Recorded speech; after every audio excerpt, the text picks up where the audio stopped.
welcome back to Business Class. Today on the podcast, I am joined by two very, very special guests, James Molloy and Alex Thompson, who I actually met years and years ago back in my modelling days, which I will go into in this episode. They are the power couple behind My Kit Co, which is one of the UK's leading makeup brands. Alex works alongside James, who is one of the world's top makeup artists, working with A-list celebrities such as Hailee Steinfeld, Jennifer Coolidge, Rose Byrne, and more. Crazy. I can't even cope with that. Today, we're going to be speaking about how they built this empire and how they do it all as a couple. Let's get on into it. This was an incredible conversation. Okay, so James and Alex, welcome to Business Class. Thanks so much. Are you comfy? Yeah, very comfortable. Okay, Business class. Yeah, amazing. I had to pre-warn them about the seats because they always tilt and someone usually falls off, so I'm glad that you're comfy. So I want to intro how we sort of know each other because it's a really strange like 360 moment, and I was like, they're actually not going to remember who I am at all because you probably work with so many people. But for those of you that listen to the pod, I used to do a dabble of modeling back in the day for a couple years, and I think I can't remember if it was just for a job or just like a fun little thing. I can't remember what it was for. And I remember I went to you in Stockport, which is like, what are you guys literally from? Stockport? Yeah, Stockport born and bred. And then obviously now when I've brought out the podcast, I was looking for people to come on that have big businesses, inspiring stories, but like we don't speak about the business side much. And I was like, don't get a chance to. Yeah. I was like, you'd be the perfect fit for it. So I obviously want to start off with how you guys met and like, because isn't it like 15 plus years? Yeah, 16 years now. That's crazy. 16 years in January it was. Yeah, and it's flown. So Alex and I met at the end of, I had a 10-year relationship before Alex, and I was coming out of that relationship. I think I was turning 30, and I was ready for something new. I'd been doing makeup for a long time, and I was young, free and single in Manchester, and we met in a club, which I don't think many people do that anymore. Like we met in a club. old-fashioned way, like old school. Yeah. And it just so happened that I'd also at the same time had been interviewed for the director of makeup artistry for Asia Pacific for MAC. Wow. So I'd worked for MAC for many years. That's the whole makeup career. But I wanted something different. And so this amazing job came up. And I remember I flew to Hong Kong for 24 hours, had this interview, and I came back and I said to Alex, look, like this is great and all, but I want to completely change. Like I'm ready for a change. I'd love to live in Asia and do that whole thing. And lo and behold, I got the job. Do you remember? Of course I remember. I was like, oh God, what now? Like, what do I do? James was my first boyfriend. So I was like, okay, he's got a job the other side of the world. This is kind of like a big life decision. Like, do you move? Do you test it? Do you not? Like, what would anyone else do? All my friends that had been in loads of relationships were kind of settled or knew what they were doing. And I was like, I have no idea what I'm doing. Like, obviously, with first boyfriend came a lot of other things that I had to do in my life. Like a lot of people to tell a lot of different things. Yeah, I can imagine. And it was a big decision. But again, that's filtered through, and it will definitely come back into this. It's filtered through about some of those decisions you make. They just feel right, so you have to go with them, even if you really have no idea what you're doing. So I just found myself living the other side of the world with James after being together for a few weeks. That's crazy. It was scary. And do you know what? It was, for me, it was a completely new avenue because I was a director of makeup artistry. My region, if you like, I had 15 different countries. So I was going from China down to New Zealand to Vietnam to Korea to all of these places, bringing Alex along for the ride as well, a lot of it. But for me, it was, okay, so this is makeup on a different scale. This is me having to re-educate myself in trends and formulas and approach to makeup. And also, for the first time, I've got to say, I had my own office overlooking the harbour. I was like, who am I? Fancy. You know, literally. I was like, who is it? I was like, okay, but you know, decision. But you felt like you were in a movie or something. It was insane. Crazy. And I call it like the golden days of Hong Kong because it was there was riots. Sadly, there was riots in 2016, and I think Hong Kong changed after that. But before that, it was a playground, full of expats, really safe, really very vibrant city. You could feel the energy. And I think working in an office, all of a sudden I was sitting across from the marketing director, from the PR director, having direct contact with the VP of Asia Pacific for MAC, like but the brand was on fire at the time. And so I was just a little sponge. Like I was absorbing all of this and really understanding that, yes, I'm a makeup artist, but I'm also fascinated. Like art and commerce is my jam. Yeah. Like that is fully it. And I've always really been interested in how you can promote or sell makeup through education, application, and just showing the process of it. So I was in the thick of it. And I was a fish out of water as well. But I really just, you got to fake it before you make it a little bit. Yeah, all the time. I always do that. Like when I first started out, I always speak about how like I wanted to be a public speaker, so I'd pretend I was one to get bookings. So I like book a studio and pretend to speak to a wall. Oh yeah. And then I'd be like, book me, and then I'd get bookings from that. I love that. Dress for the job you want. Yeah, and I think you have to live by that. It's like, so seriously. true, isn't it? Yeah. So then, how did that get you to where you are today?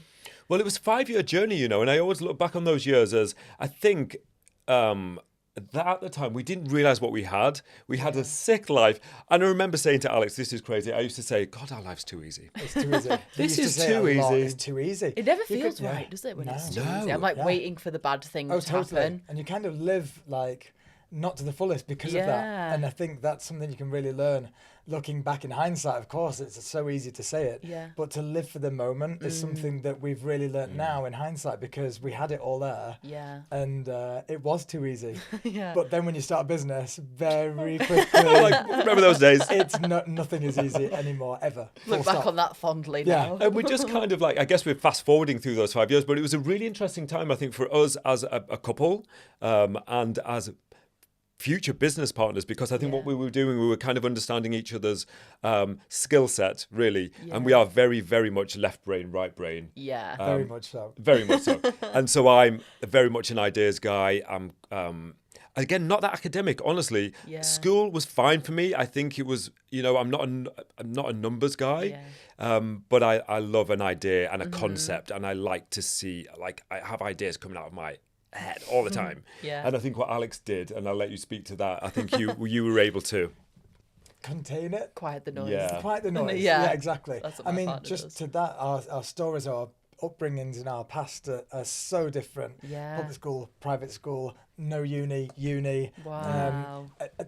Definitely logistics, not logistics, super Yeah. creative, panic about it being put on the spot. Yeah. Even to do a podcast, I'm like, it's not my safe space Yeah. at all. Yeah. I don't like to be in front of the camera, I prefer to be behind it. I like to look at a spreadsheet, you hate a spreadsheet. Yeah. Like, there's so many things where we are completely oil and water, Yeah. but that is what makes it so unique because we Yeah. kind of complete the things that are missing in each other Yeah. to make the success of a business. Yeah, definitely. And also the success of a relationship. We are so Yeah. different in so many ways, Yeah. but in other ways we've just morphed into the same person now. I think it's Yeah. like 2 16 halves years that will do now that. stuck. Yeah. 16 years. Like that's a long relationship, but I think that you have, like, me and my partner are complete opposites, and I think that is why it works. And how do you find balancing working together and having a relationship? Like, do you have the balance, or are you just always speaking about work all the time?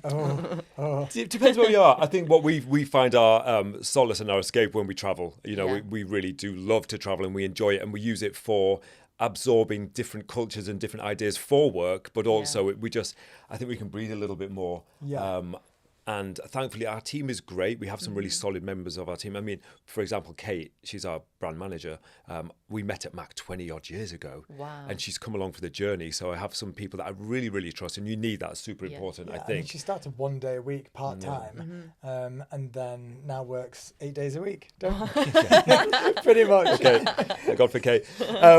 But yeah, that was kind of how we found ourselves in Hong Kong, just absorbing, seeing what was happening, just really doing the hustle as well. This guy's a hustler. Alex hustled his way through Hong Kong. Oh, you yeah. fought for your own visa, you've got your own state. I'd do anything. One thing that we've always, when we say we're very different people, we're very similar in the fact that we're grafters. And 100%. actually, any brand founder has to be a grafter, and Yeah. I really believe that. And I think my frustration comes from when some people do it so well, but they've not actually put in the work. Yeah.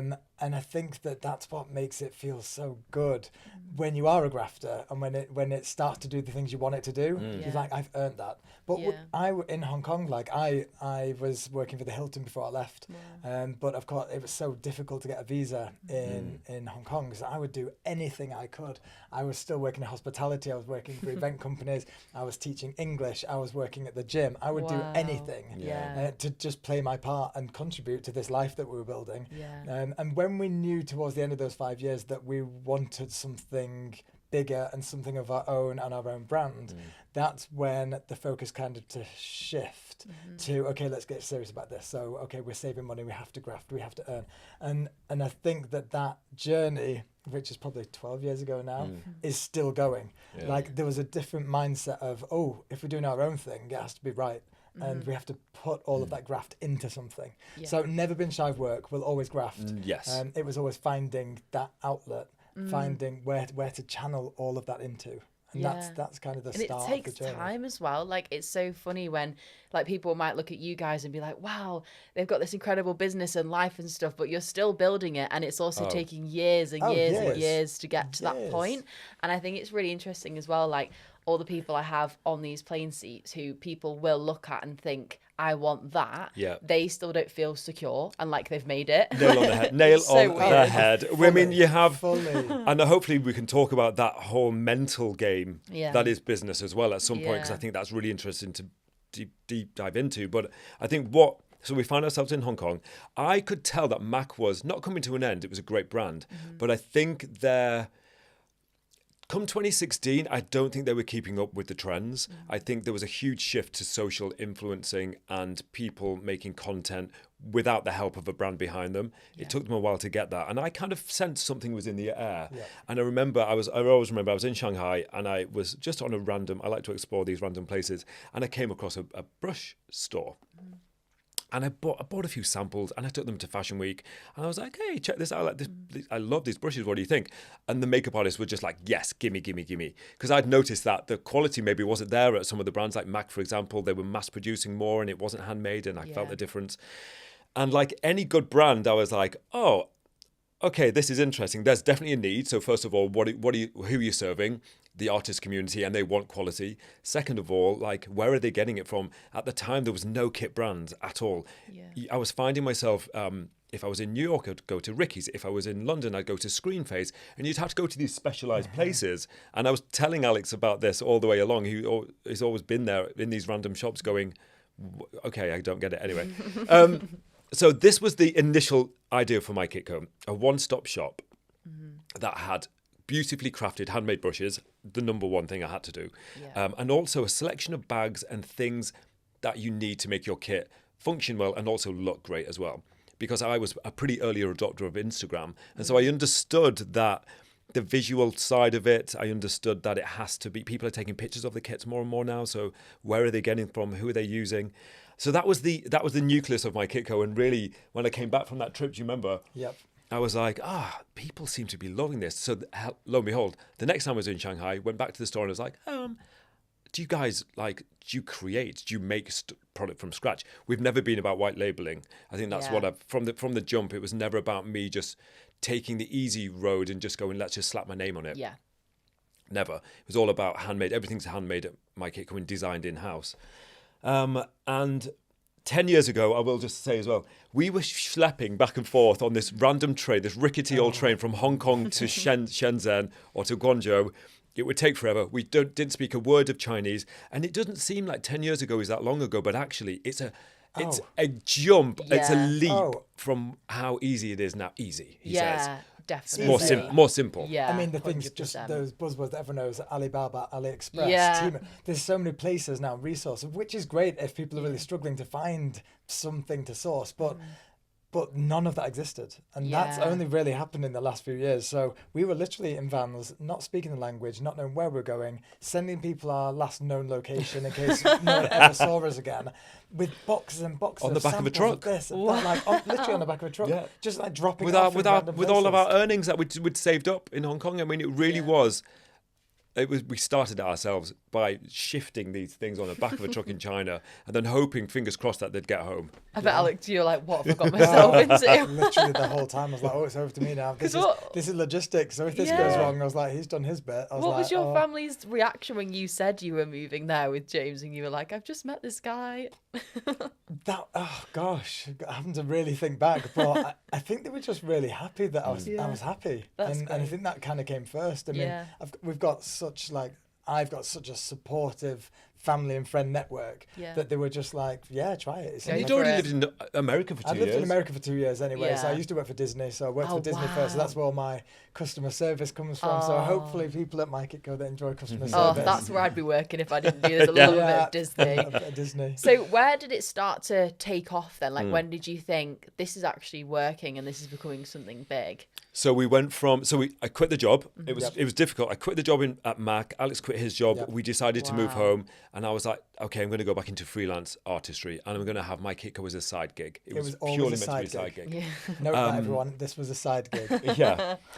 But I think within week 1, week 2, we were starting to gain traction, and then by week 3, Sam Chapman from Pixie Woo, I don't know if you remember them. Yeah. Sam had spoken about it. Sam and I had a relationship from Mac years ago. Val Garland had spoken about my Kitco, and so we really hit the ground running, I've got to say. But I will say it was a real testament to all of those relationships I'd built throughout my 10 years at Mac, Yeah. assisting these huge makeup artists, being known, putting the work in to build these relationships. That actually really came round, and I've got to, I'm so grateful to the community for having our back, because Yeah. some big people came up in the beginning and really helped us to influence the brand, I've got to say, all organically. Yeah. You know, we're a fully self-funded brand. We still are today. We've never had any backing. Wow. We saved all of our money and we've invested it in the brand, and then Reinvested it and Yeah. keep reinvesting it. I'm like, wow.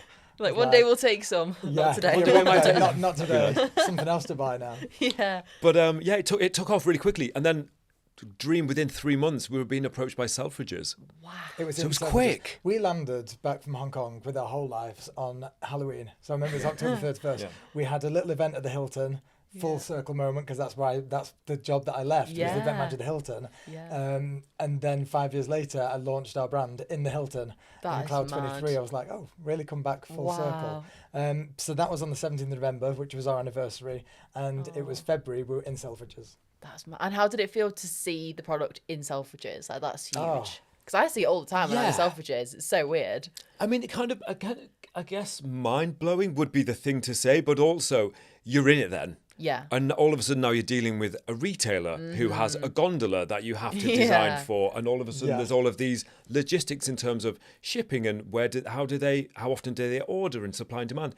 And so it was equal parts amazing and I guess terrifying. Yeah. You know? Because what's like the non-glamorous side of that? Like I think, oh, you're stocked in Selfridges. That's so fun. Like what's the pressures that comes with that? Oh gosh, the pressures. I mean, where to start with that, because you're now dealing with a huge brand who have a huge turnover. So one of the problems is communication. Yeah. So it's like you Yeah. might speak to someone for a few months, build up this great relationship, then they've gone, or they've moved departments. Yeah. They're now working in fragrance. It's like, oh, we were just building a good relationship. Yeah. So you've got communication issues, you've got logistical issues, you might have changed your packaging and then they've got to sell through. You may be launching something new, but another brand is launching something similar, so they have to then stagger it. So you change your plans, or do Oh they my change God. theirs?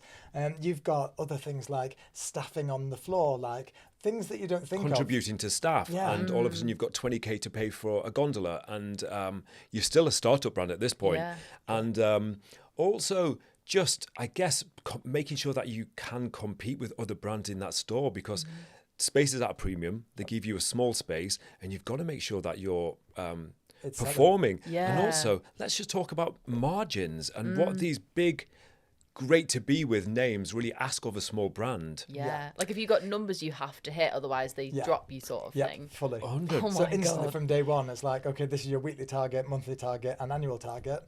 And if 2 of those 3 slip, then that's it. Wow. And So- I bet it's hard to control, because you're like, I don't know fully. what the I don't customer's know. going to Yeah. buy. Like, And we're a pro community-based brand, Yeah. and we basically started as a service to the community to become this one-stop shop, to be super accessible for great quality products, which is what we did.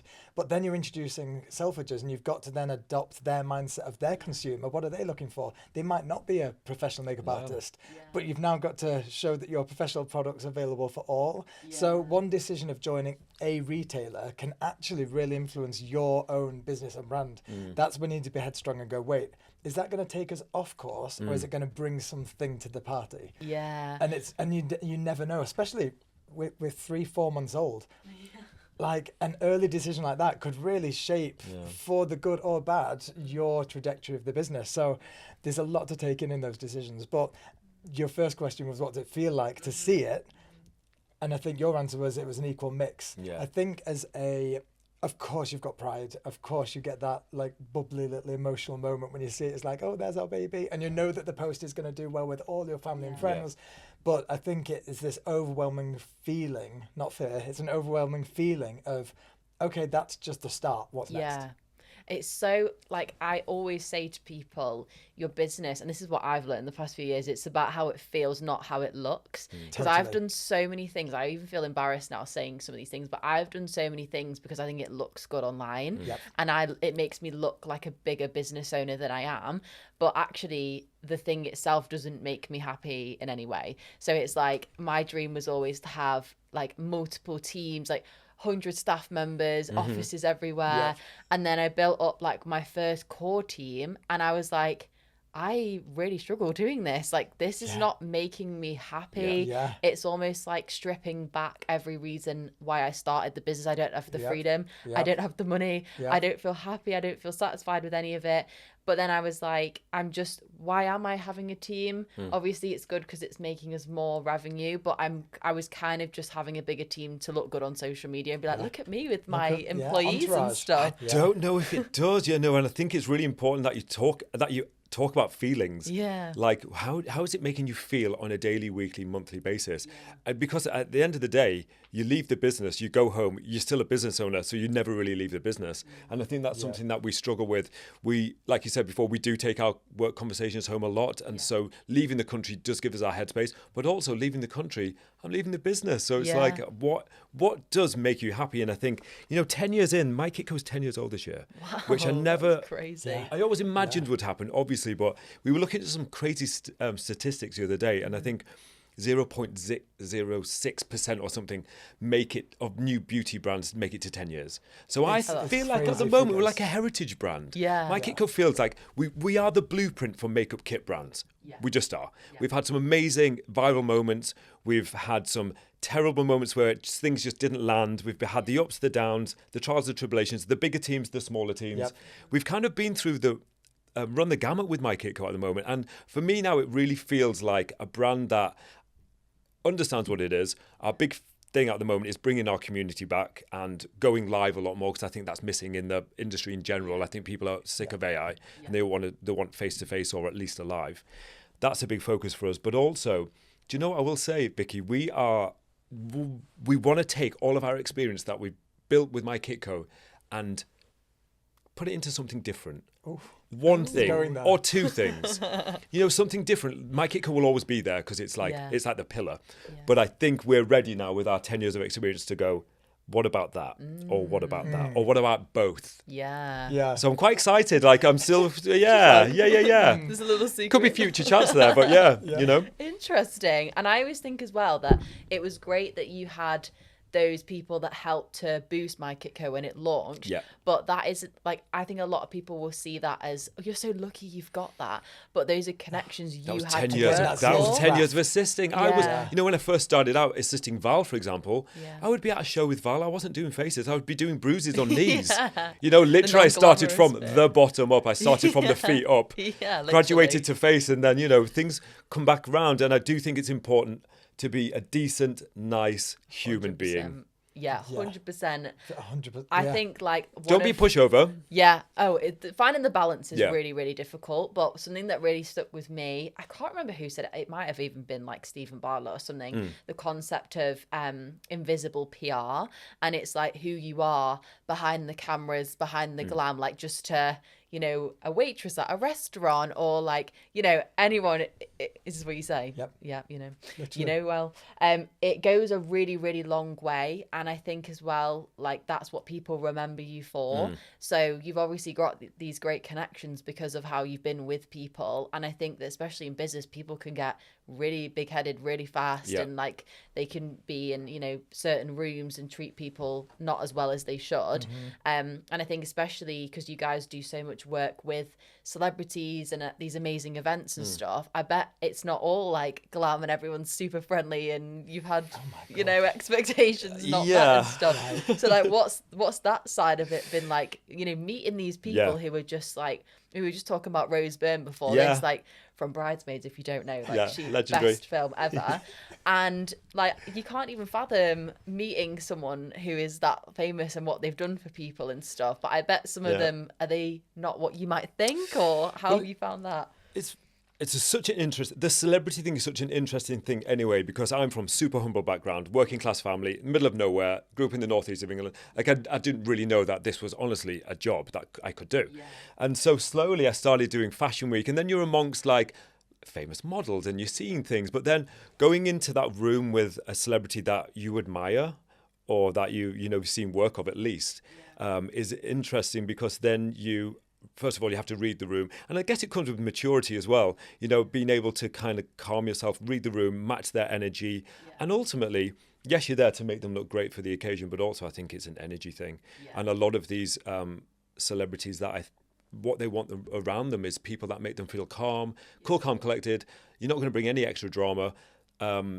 And it's actually amazing how many artists, talent, actually see my kit and go, oh yeah, or they'll request brushes, or they'll have seen it around. And so I always think, for me, being a makeup artist pretty much full time and being a brand owner, is my Kitco's a nice segue for me into these worlds, because it's non-threatening to other brands either. Yeah. If you're thinking about colour brands, we do bags and brushes. It plays very well with colour brands, so it still enables us to. A lot of those brands collaborate with us. Have collaborations. Yeah. It's kind of a safe space. Yeah, that we've created an industry to work with so many people. Yeah. But celebrities are great, and Rose she is what you get. She is exactly what you would imagine.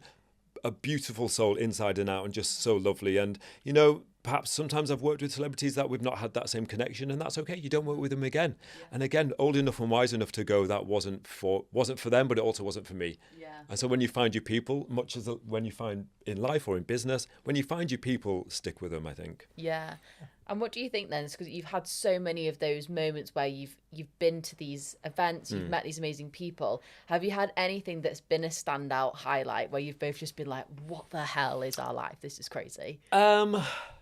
Well, I think Christina Aguilera, for me personally, was a biggie, because I was like, oh my God. And that girl knows how to do makeup too. In fact, at one point, I think I held the brush to her face and she was moving her face around the brush. I was like, okay, girl, she knows what she's doing. But that one was a good one. But also, just like an absolute boss, I was with Martha Stewart a few months ago. And for me, I'm like, she has carved out an incredible business empire, career, personality. And I was like, she was scary. But I was like, I'm gonna break you. I'm gonna break you. He called me up. He was outside. He was like, I don't think this is the one for me. I'm just not sure we're feeling this. Yeah. And then at the end of the day, you're like, she's incredible. We've got the house on fire. You cracked her. Literally cracked her. But don't show fear. They smell fear. Yeah. Just 100%. They smell fear. Just be cool. What about you, Alex? What's been one for you where you've been like, wow? Oh God, I mean, probably most recently actually Rose Byrne, because I'd heard so many. You've been working for Rose for over a year, and I hadn't met her at all. But it was BAFTA recently, and I was down with James just helping, assisting, and just to meet her after I'd heard so many lovely things, I was like, oh, again, reading the room. You have to stay super professional, especially if I'm not the person doing the job. It's like you're a bit of an extra, so it's like you just have to really read that room. He's like massive fan of your work. Like, I know you. It's like, can you say anything or do not? Do you want to be rude or not? So you end up not doing it. But honestly, as Jay said, just one of the nicest people. So for me, that was a huge moment, because again, as a huge fan, that again, it's that giddy thing. We're still people that get excited. Totally. Just trying not to quote Bridesmaids. I know.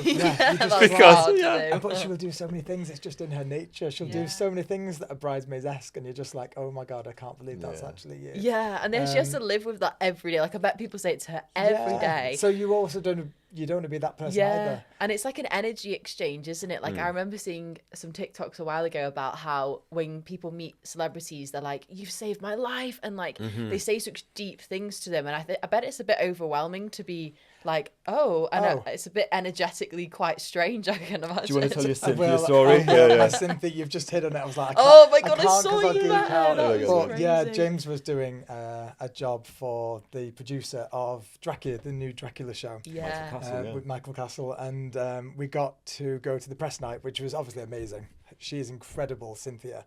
I was like, is this the moment that we meet Cynthia? And we did. We went to the after party, and she was there. Obviously, so many people want to speak to her. Yeah. And I was like, oh, we need to go soon, but I'm just going to bite the bullet and go over and say hi. You just need to fangirl for a I know, minute. I could feel Jane Bully. near me. I was like, I'm just going to have to do this and go for it. So I just went literally over to her, kind of spun around. I was like, hey, I was like, there's so many more important people in this room that would like to speak to you. And she stopped. She literally stopped me and she went, everyone's important, babes. And just in that She was moment, in. the way she like diffused all of those feelings of, oh, do I, don't I? And then we had the nicest chat and we just talked about so many things about how much like she means to the community. And just, that was a huge moment for me of just like, do you know what? Just bite the bullet. They're just nice Good people. Good Yeah. people. Yeah. Good people. Lovely. And then equally, like I am a massive advocate for speaking about how hard business is and the not glamorous moments and there's some really serious stuff we go through in business that we sometimes can't speak about. Can you think of anything that's been really pivotal to the business that was really tough, but in a way you're kind of glad that it happened? There's so many things we talk about in 10 years. A lot of things. There've been a lot of ups and downs. Actually, I think one of the things is finding that right team dynamic is still a skill we're trying to perfect. And people come and go. Sometimes for the better. Sometimes not. And I think finding those core people, and we're still. You might have a core person for 5-6 years, then they go off and do something else, and that's fine too. I mean, at the moment we're without marketing manager. And it's crazy because we have such a solid core team now that know the job inside and out, but we're missing that guide, that North Star. We really are. And so Alex and I are now trying to do that. Add that to the fact that we are transitioning with a warehouse manager as well. So we're like, well, I mean, there'll still be days that Alex and I and Kate, we're all in there, we roll our sleeves up and we're packing and The whole team, shifting crazy. boxes. We've The whole got team. content team. We've got everyone downstairs Yeah. packing orders. It's so and weird. that's the You reality. go It's hard. forward then back. We Oh. do it all the time. We Oh. have like someone really high up. Like we had like our brand director leave recently to go and start her own journey, and that was great. But then we were all like, well, what are we supposed to do with our own social? So now like our team is all just like dipping our Filling toes in. in, and we're Yeah. like, oh my god, this is so tough. But Yeah. we're still a small business, so it's not like we can just like find someone as a replacement really quick. Totally. It's so tough. The only positive to that, and I think you've just touched on it there, is when you surround yourself, and it's a real talent to build a team of people that care. When you do surround yourself with a team that care, they do step up, and it's a really good side of business. So one big negative thing that you think, gosh, this is going to set us back, you really then see the true intention behind the team that you've built of like, are they here because they really care for the brand and they care about you and they know the position that you're in, or are they just there for a paycheck? And I think that's a really good moment for you to reassess the team that you've built, the brand that you've built, the company you've built, because they're very different things. And step back and go, have I made the right decisions? Definitely. Can there be a positive out of this negative? And I think that's what you ask yourself every day, otherwise you would just shut up shop. I think you have to keep finding the positives in everything.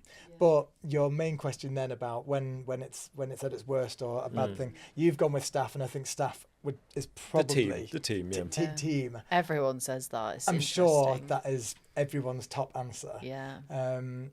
I mean, I can speak to others. I mean, I don't know if you had another example, but just towing the line or treading that fine line between a pro brand and a mass appeal brand. That's really difficult for us, I think. Yes. Because whilst makeup brushes are mass appeal, a lot of people use makeup brushes in their day-to-day life. How many makeup kits are you selling?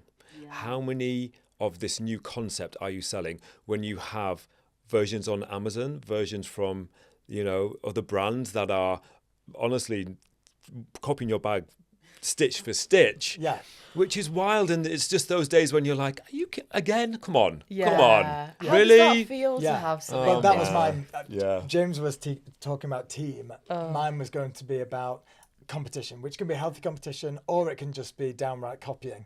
And I think the one that really hit home for me is when another brand reached out to James as a makeup artist rather than a brand founder and a brand owner, to reach out to James and say, hey, here's a new bag. We'd love for you to try it. And it was a bag that we've spent months that's designing. my bag. It was our bag. That's my bag. So we designed it. And then that's one really hard thing, because that really hits you. The hardest thing then is seeing your community that you've worked on for 10 plus years buying it. Wow. because you're like, wait, oh my God, guys don't understand. And it's not, and you can't start singling people out and say, No. why have you bought this? You can't go on Instagram. There's like nothing you can can't do. go on socials and have a rant and No. say, why No are you point. buying No. this Wasted brand? energy. Yeah. Why are you supporting them when you can clearly see what they've done? And it's towing that line between how much do you show people that you're affected, because it does affect you, because we're still two people that work really hard. How much does that affect you? How much are these people just doing that just on a whim, just buying to save some money because they might be struggling? At the same time as well, if you do that, we're going to struggle because all we do is reinvest. So I'm like, come on, you have to, come on, community, come on, I bet you it's have hard to do to the know work for us. what do you It's say hard as to well, say. because you don't want to, like, I think it takes a lot to not say anything, and that is your response. It's what you don't say. It's what you don't say, because I think sometimes I get it, but sometimes I see brands and they will come on and they're crying and ranting and they're angry, and I'm like, oh God, like just don't put it in your drafts, like just let it out. There's so many things that happen that are so immoral that you can't speak about, and you just have to hope that it comes out for itself. Like there's so many people I've worked with where I'm like gobsmacked, and I want to you want to warn other people and tell them and stuff, but you just think it'll work itself out. You've got to go through it. And also I always say, you don't get bitter, just get better. Yeah. Do you know what I mean? Just do better. And sometimes that is the hardest pill to swallow, when you go home and you're like, so pissed off. And So you do have pissed to say off. those You things just to yourself, and we say it to each other, we'll say it in private, just to get it out, because otherwise you'll harbour those feelings for a long time. And that's where it could get dangerous, because you can start to change your decisions based on those emotions. Yeah. And you don't need to be doing that. You need to stay focused on what you're doing. People are going to copy you regardless of what you do. So just stay current.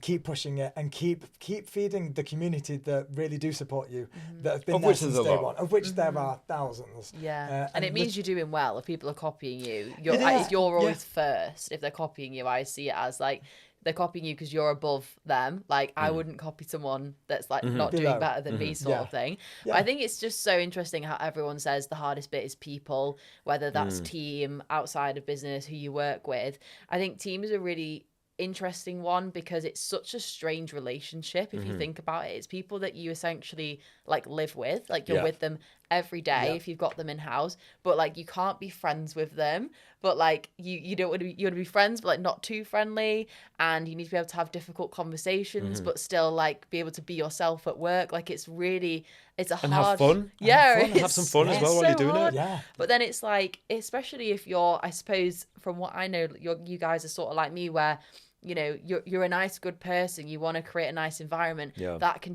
be taken advantage of.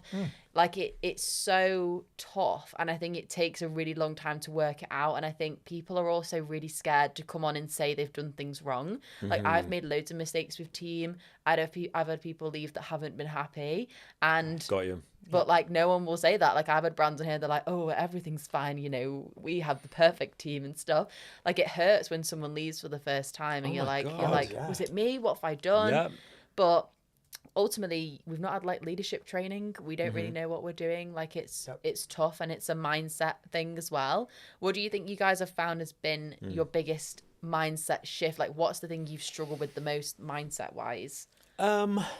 Mindset wise struggle, I think from the people point of view is don't take the kindness for weakness. I think I've had to understand that some people do and some people don't, and also because we are a family style business, you know, it's a husband team that own my Kitco, and I think trying to bring people in, let them in and celebrate them, but also understand that it's not always going to be a bed of roses, and that people sometimes can screw you over, and we've been screwed over even by people that you know and love dearly.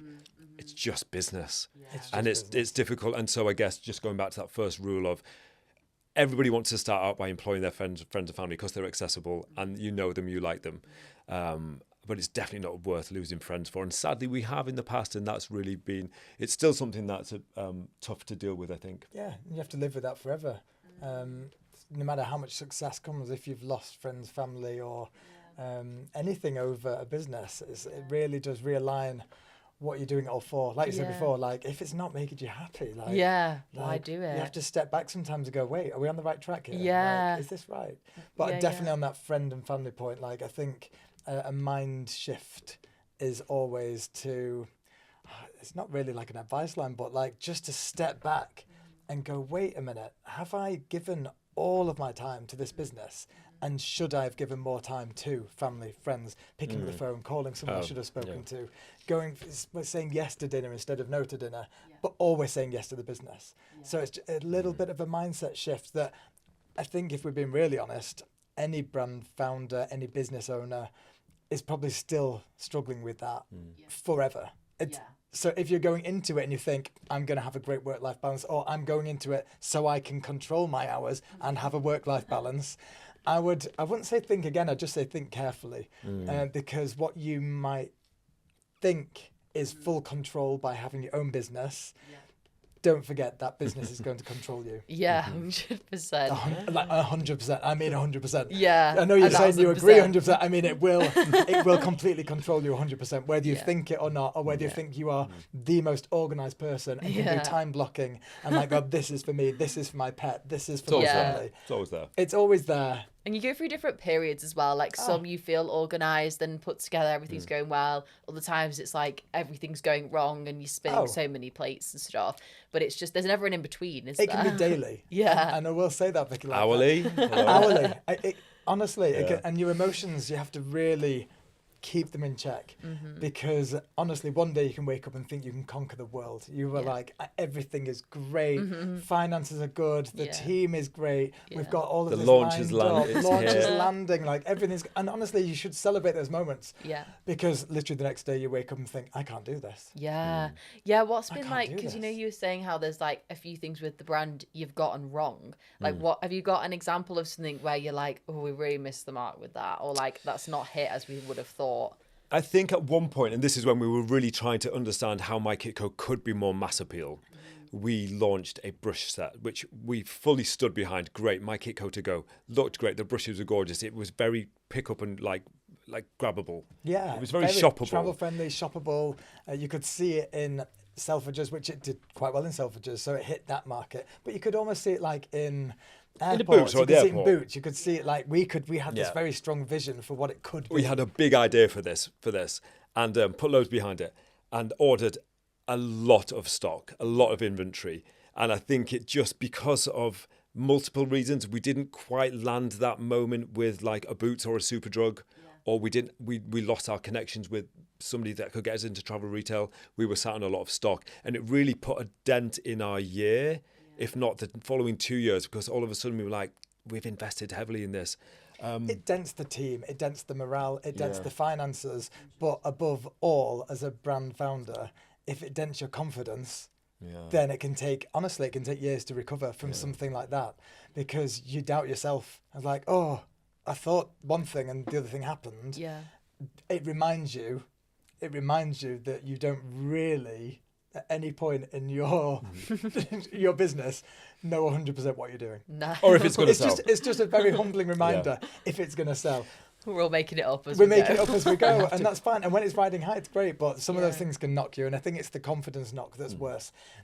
I always say money comes back around. And so if you have a financial hit, yes, you can have those sleepless nights of you move a few things around, you do have to speak to some people, but it will always kind of correct itself.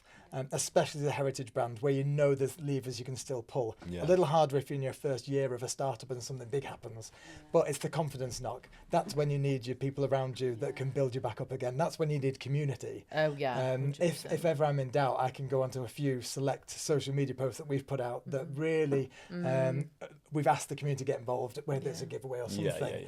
I can just read some of those comments and it just puts me back on track. That's when you need those people to support you. You're like a words person. Yeah, words of I'm just affirmation. like- It just makes you feel good. Yeah, a little bit of It's affirmation so nice. from the team. It's a fragile, it can be a really lonely place. Yeah, definitely. And it can be a very fragile place. Yeah. We're so lucky that there's two of us. Oh That's yeah. true.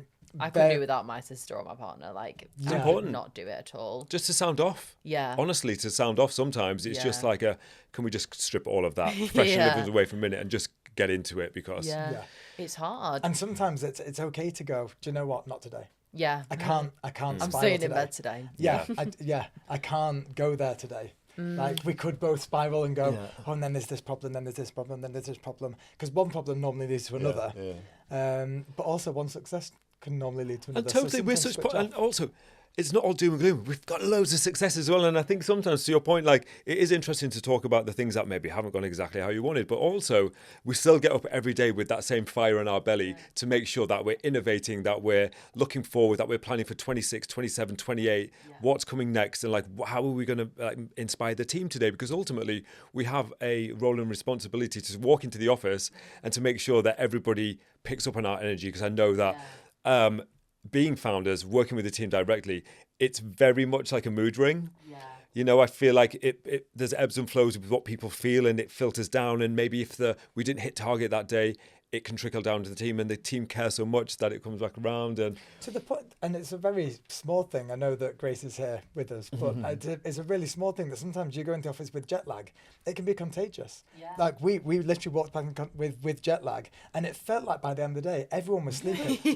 The energy match, and I don't think people pick up on it because it's not their job to pick up on it. It's more my job to go, what's the move? What's happening? Are we all singing the same hymn sheet? Yeah. Like, we've got all of our systems in place. So Monday.com isn't going to know whether we're all in good moods or not. But sometimes I can be the litmus test of like, is everyone on the same page? Do we all know what we're doing, or are we all a bit That's sleepy? what takes a good leader, I think, is to always be like on it and positive, even if things are not going well, and being positive. Or at least realistic about it as well, you know. Or just be honest. Sometimes you just say, do you know what, guys, I've not got this in me today. And that's okay, but just so you know, we're all good and everything's doing great, but we're just not feeling it today. And it's okay to do that. I had a question for you, sorry. I know that you're... Sure. It's just something you picked up on before, and it was about the negativity and the positivity. You don't have to go into specifics, but generally, when people come in and speak to you as brand founders, do you feel that they generally have a lot more of the negativity to give you because they just want to get it off their chest? Or like a forum. Like a forum. Or do you feel that people are just being really positive because it's good for them and their brand, and they live in positivity? That's a really good question. What do you normally get? I think it's a mix, because I've had some guests come on and they kind of only touch on positive, because I think people... I don't even think they realise they're doing it, but subconsciously you only want to say positive things to make your brand look good. So I think if I've ever said like, and tell me about the team side, you know, the difficult, and they'll be like, no, team's all fine, love it. And then like off camera we'll speak, and then it'll be a different story. So I think there's that side, but then also I think people do like to get it off their chest because there aren't a lot of places that allow that space to do it. But then also I think that as brand founders, like, we don't really speak about positives enough. So I think sometimes it is nice to talk about both. And I think it's also really interesting whenever I have people on and I get them to think about the amazing things you've done, because you probably don't think about them enough, and think, wait, what has been our proudest moment actually? I don't know. And you kind of like detach from it as well. Like, you know, if someone said to you like, you know, you guys work with A-list celebrities and you do this and you made this much money. Like, to you, you're probably not attached to it. You're just like, yeah, like, that's just normal. Part of the job. That's work now. Yeah, it's just like, you're not as blown away by it because it's, you want the next thing. And like, it's so fascinating to me that I have brands come on and you might think of yourselves as like, we're only a small business, but to other people, they'll look at you and think they're a huge business, but you're like, we need to be a bigger business. And there's always no it's that destination syndrome, you know. I think that is something that affects me personally, and through business, I'm always like, okay, but what's next down the line? Like, how do we get to that place? And you, to your point, actually, I mean, My Kiko's won awards. We keep winning awards. You know, we've won some amazing, like Harper's Bazaar, Cosmopolitan. We keep winning these awards. We keep getting featured in these great publications. And sometimes I think it is a smell the roses kind of moment where you're like, actually, no, this is good. It is good. We're doing really well. And I think, you know, that 10-year milestone really was a time for us to sit back and go, we're still doing good. We're still popular. We're still leading the trend. We're still innovating. And I think that's something that we're really passionate about, just making sure that we are seen to be innovating and not white labeling. Again, not that I've got anything wrong with white labeling. It's just not for our brand. And I know that some people can have an amazing business. Business. Yeah, totally. But we love to innovate. And just back to the other point of maybe things where it's not gone quite to plan. We launched Magnetics last year, which it was like a real passion project for me. It was this magnetic makeup station that was all singing, all dancing, fully tooled from scratch, completely original. We really put 2 years, absolute fortune. put 2 years of our life into this. This was like my little baby. And when we launched it, It did do well. It did do well, but did it blow? Did it change my Kitco's trajectory overnight? Not at all. Yeah. But what I'm finding with Mynetics in particular is that it's a slow burner, and sometimes things are a slow burn, and people need to invest in it, take it home, play with it, share. Yeah. And then you might see the rewards in 6 months or a year. Yeah. And I think sometimes we're surrounded with a lot of brands that seem to just catch fire overnight. And you're sat there with your brand going, how? What is the secret sauce? Like, what are you doing? Yeah. What is that? And I want a bit of that. Yeah. I want a bit of that. We've had our moments at My Kitco. And but also, I guess... Fully. And I think it just depends what does success mean? What does success look like to someone? So if someone's listening going, wow, this sounds amazing, it depends on, is it amazing or is it not? Because one person's success is going to be so different. And a lot of people will measure success by a big moment that a brand has. Yeah. I measure, it depends on the day. I can measure success that we're still here after 10 years. Definitely. So that is a sign of success. Yeah. P. Louise or Mitchell breaking the world record for a TikTok shop. Of course, that's a huge success. Yeah. But that's not just come from them just going on one doing it. Yeah. I'd like to think of them getting their flowers because they've put so much work into that moment of being able to go live for 12 hours and break a world record. That's so true. The success has not come from that or that big number that's in the papers. I'm sure they're both very happy with that. But that's not where I see the success for them. I saw it as all the small decisions that they've made to get to that point. Definitely. And I see that from our brand as well. Like the success is all of those decisions we've made, the right ones and the wrong ones. Yeah. The team, the logistics, the going with one shipping company over another and it got stuck in the canal, whereas the other one might not have done. Like just those small decisions that Not the canal. Literally not the canal, but just those small decisions. For me, are what equal success because that's a real long success. And again, another one for me is you can build a good brand by making sales, but you can build a great brand by having people trust what you're doing. And I think that's what you can do in 10 years of business. Vicky, what are your thoughts on brand versus business? You know, like, because I think you can build a business that's very saleable, very scalable. Yeah. But you can also build a brand that's very community and has a real, like, its roots deep into whatever industry you're in. Yeah. How do you see both of those things playing out? I think like a brand is how people speak about the business when you're not in the room, sort of thing, like how they describe it. Just, have you seen that brand that does this? And they it's not just they're selling something. And I think as well, you have got to do a lot of things for your brand that doesn't make you money, but it has more of a currency of like respect, or people speak about you more. And like we've done things like free events and stuff where we've not made a penny, but it does make an impact. Or even people do like gifting and stuff like that makes a huge impact on the brand.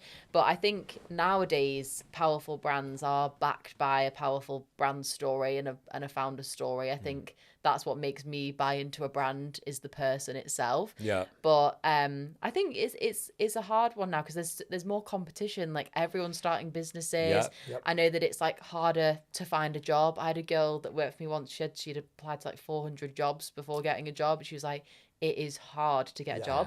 So people are like starting more and more businesses, but it means that then it's harder to compete. Yep. And I think your industry is similar to mine, where it's saturated. So you have to constantly be thinking of ways to be bigger and better, and that's harder. And one of my questions for you guys actually was, what do you think makes like a good beauty brand versus like a great beauty brand? Or like what's the, when people start it and then it's just not hitting, like why do you think yours has done so well? I think, well, first of all, it answered a problem. There was a niche, there was a gaping hole in the industry that I thought, okay, so we need to fill that with quality brushes and mags. It's that one-stop shop environment. But then in 10 years, I've seen these things evolve, and sometimes it can catch fire when I see things because it's a great, I won't say gimmick, but it is. It's like it's packaged a certain way. Yeah. And doesn't always have to have celebrity endorsement.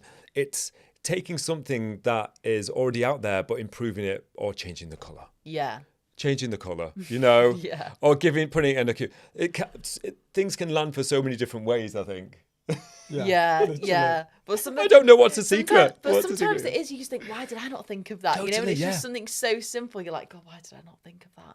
And I love now that with like makeup feels like it's starting to become more fun again. Like you know, like 90s and like 80s and like the packaging and stuff. Yeah. Like I love that it's getting like louder and better. There's so many stories to tell, and do you know what's interesting? When we started My Kit Co, we were thinking of the name for ages, for months and months and months, and I didn't want to put my name on it. I didn't want James Molloy makeup brushes, James Molloy makeup kit. And I think at the time I was maybe a bit humble on the humble side, but also I was like, if I've got long-term visions for this brand, and let's talk about maybe, you know, selling the brand in a few years or like somebody taking over it.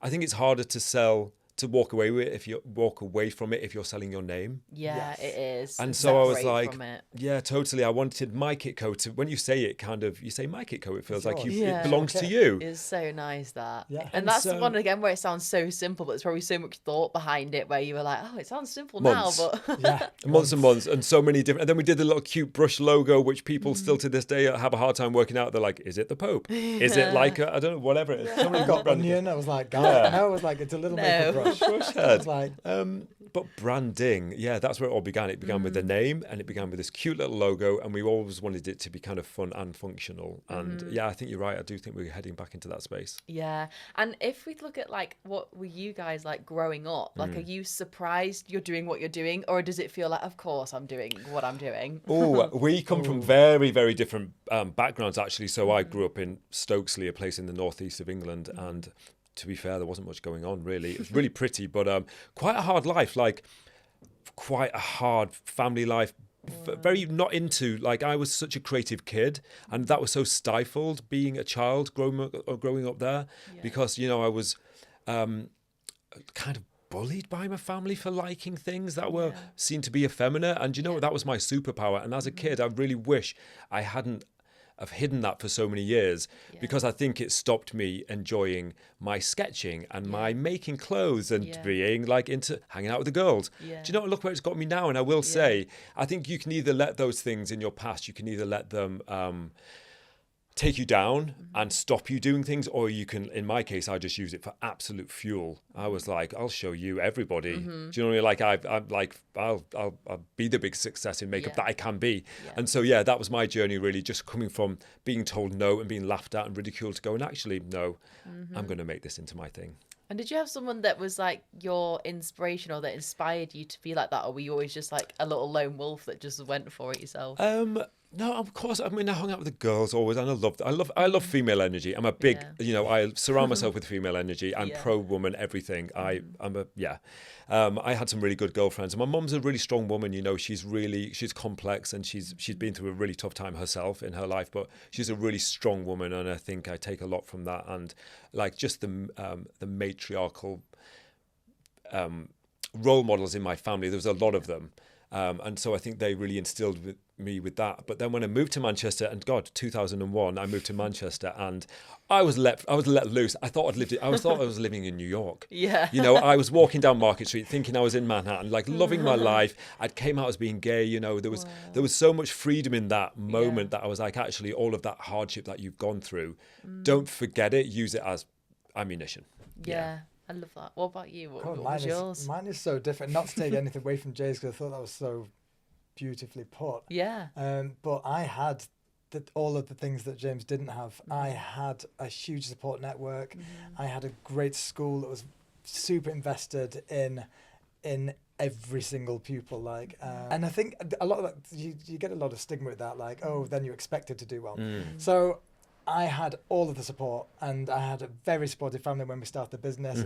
They were all on board. They were wrapping and packing, and my mum still works for us one day a week in the warehouse. I love that. Still involved all these years later, and absolutely loves it. With my old primary school teacher, the two of them come in. It's like a little nana's meeting, but they work their butts off, and back to that support network, I had everything. So I had the education. I went to uni. I'd lived abroad already.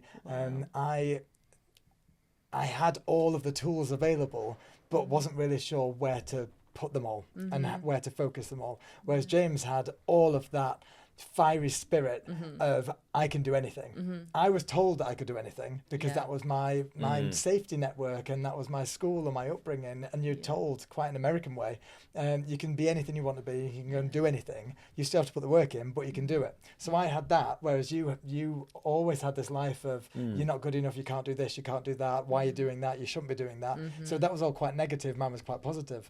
But again, it comes back to that 50-50 left brain, right brain. I had all of this support and didn't know what to do with it. James had all of these ideas and didn't know how to be supported.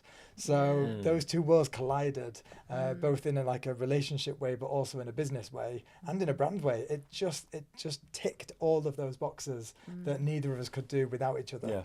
Yeah, and it's really interesting where you do end up, because I think one of my business mentors at the start was ask me, like, why are you driven and why do you want to do it? And I was like, I don't know if I should really say this, but I want to do it to like prove people wrong. And I was bullied at school and stuff, and that's what drives me, because I'm like, yeah, you look at what I'm doing now, like, love it.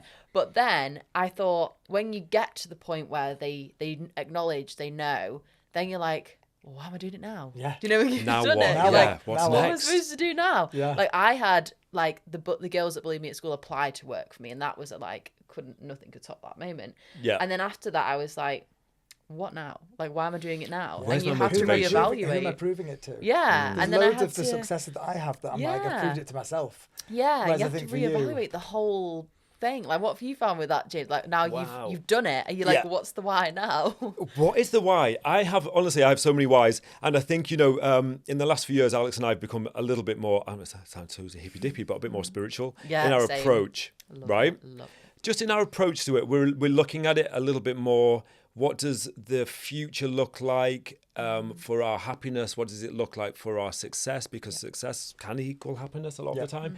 But I think we're also getting to that point where we are taking time to be a bit more spiritual about looking after our minds and actually exploring our minds and exploring our ideas. And I think we have such an entrepreneurial spirit that we come up with the most ridiculous ideas. And I'm like, some of them could possibly hit, some of them are just for lols on the night. But the good ones we write down, we revisit, and actually put into practice. The next thing for us, and again, I'll go back to it just quickly, I think there's something else. There's more things that I just want to sink my teeth into. That's the goal now. That's the motivation now. I want to try that. It doesn't always have to be beauty either. I think we have this mindset of our eyes are kind of wide open and we're looking around, and maybe we would speak to investors in the future, and maybe we would, if we were to start something new, we would have backing from the beginning so we could go big and we could launch in the US and the UK at the same time. And so there's some personal stuff in there, but there's also just some business motivation. What about you, Alex? What's your why? What's my What keeps why you now? motivated? I think a lot of my motivation comes from the fear of not having what I wanted it to be. So it's more like a fear of not being successful or not being seen as successful. We live in a world where it's still very much about aesthetics and appearances, and I would hate to think that people thought, oh my God, they were doing so well with that, and then, oh, where did that go? Yeah, it just dropped Like, off. where did that go? And I think you live in fear of that, and you can drive yourself crazy by it. You can be looking at your daily sales figures and go, oh, that's down. Oh God, is tomorrow going to be worse? Oh, is this it? So it does. I know it's not a nice positive motivation, but I think you can tap into, and I think it doesn't really matter what you tap into. If you can tap into something that keeps you motivated, I think that's it for me. It's making sure that what we've set up and all of that graft doesn't go to waste. And that's in terms of doesn't go to waste for us, but doesn't go to waste in terms of the community that we've been serving for 10 years. If it just vanished on one of my lowest days, it could be like, oh my God, it's too much. Let's wrap it up. Of course, it's only it's just you get it out of your system sometimes because it's just bottled up. But then you think, oh my God, I think people would really miss it. And then what would people do? Like on the personal level, like I've got a team to look after. Our team is now like you said, it's your chosen family. I know you've got to keep those boundaries, but I know that paycheck pays for school, nursery, kids, mortgages, bills, Yeah. council tax, all these things that we all deal with. As a business owner, you suddenly take on that responsibility. And that's part of my motivation. When I go in, I see all these people, I know who they are. I know their husbands, their wives, their girlfriends, boyfriends, names. I know their pets. I know what they like to do. I know where they're going on holiday because I'm still doing HR. And you know so much about that team.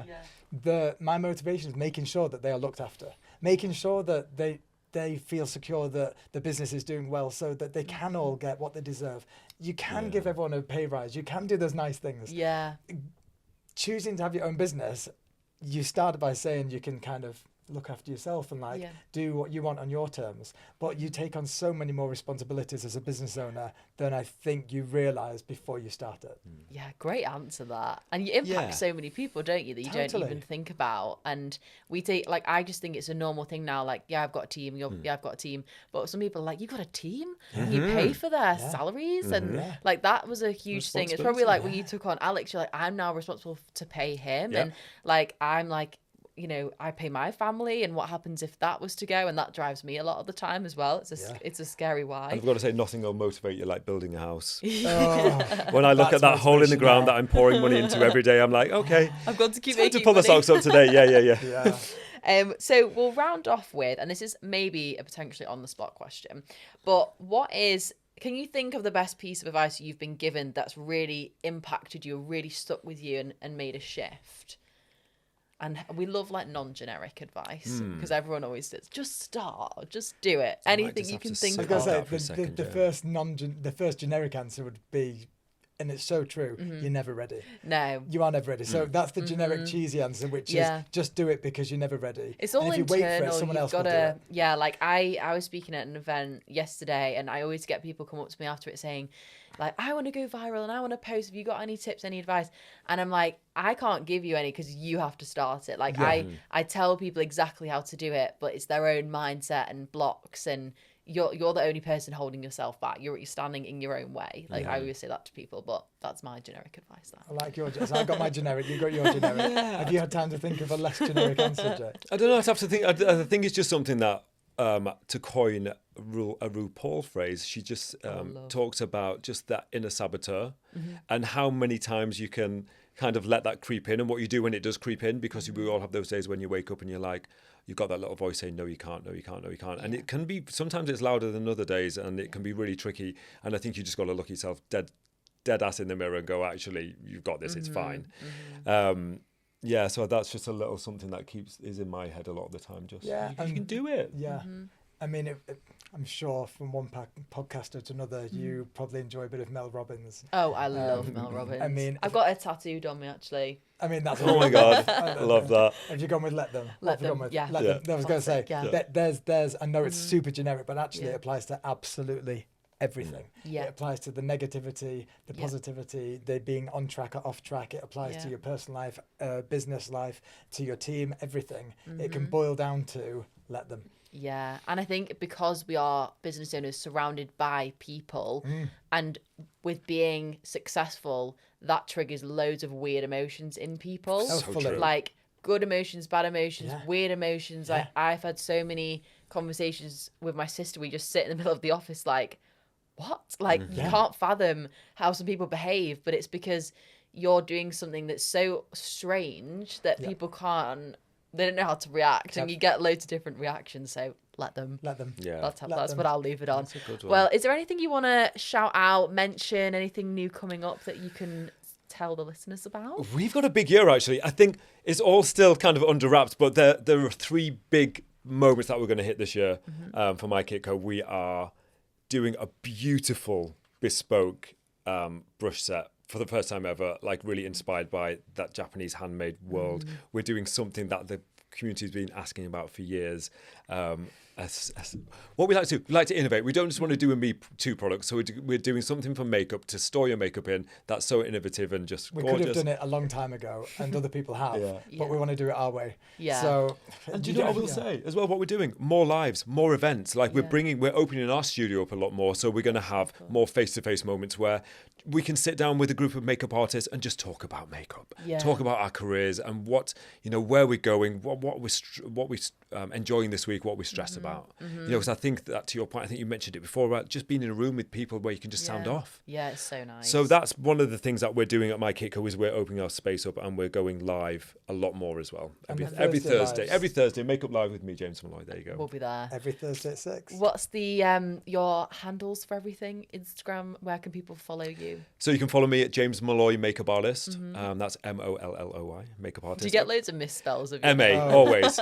It's either Molly or Malloy. Yeah, I was going to say that. People go, James Molly. Yeah, James Molloy Makeup Artist, or My Kitco, of course. You can follow Alex as well, because Alex is a treasure trove of... A treasure trove of business knowledge. Acumen. I've never said that before, but yeah. Well. So my handle is at Alex Luke Thompson. Amazing. Well, thank you so much for coming on. That was an incredible conversation, and I'm going to go back and take notes when I listen to it again. Vicky, that was lovely. Thanks so thank much. you. Full circle, hey. I know, full circle, but thank you so much. You smashed that. Thank you.